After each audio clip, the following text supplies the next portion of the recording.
Hi, kids. Okay, on this day in film history for October 2nd, 1957, is the uh, London premiere of Bridge on the River Kwai. Bridge on the River Kwai, the David Lean war epic starring William Holden, Alec Guinness, and Seisu Hayakawa. Sexy man, that Seisu. It is based on a novel by Pierre Boulez, Frenchman. Couldn't tell by the name. Pierre Boulez was a prisoner of war, which informed his writing of the source material.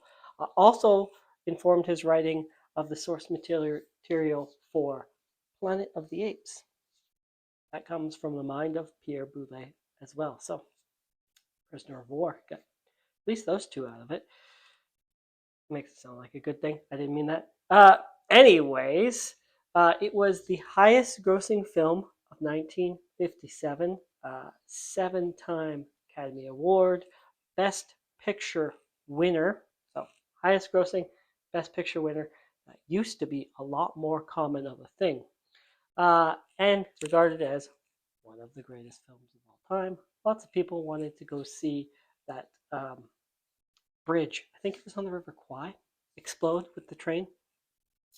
So when I did my greatest films of all time list on this channel, you can go see all 100 of them. This one came in at number 75.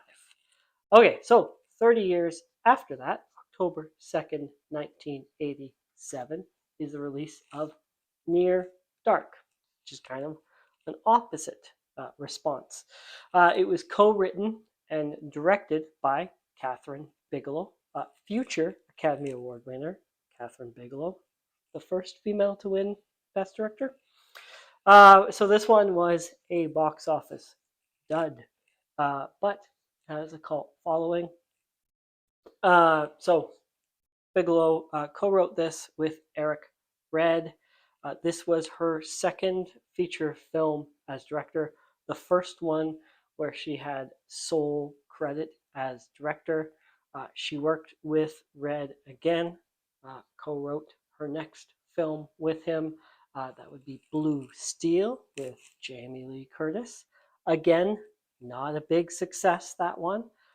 So then it's her next film that she directs, where she gets the box office validation, becomes a big hit, and that film is Point Break.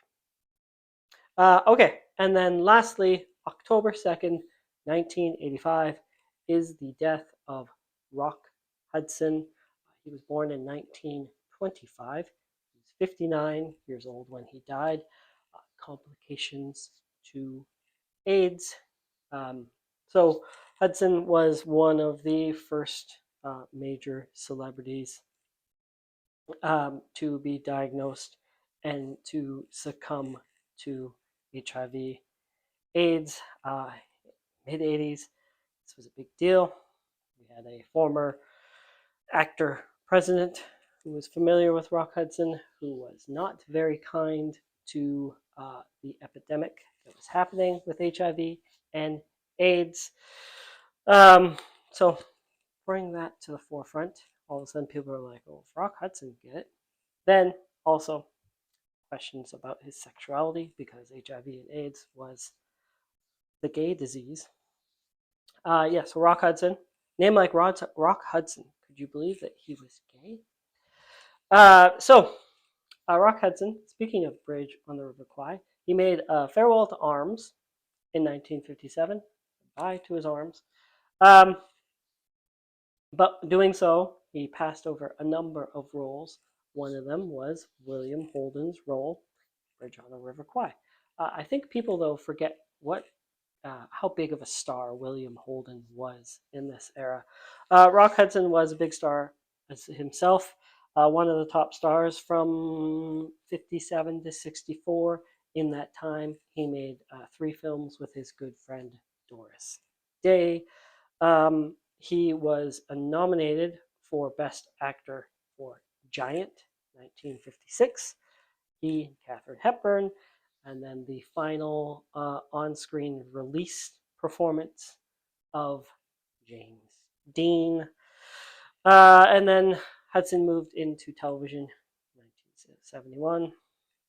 And there we go. 5 minutes, I think, is enough rambling from me, don't you? Thank you for watching. Like, subscribe. See you tomorrow.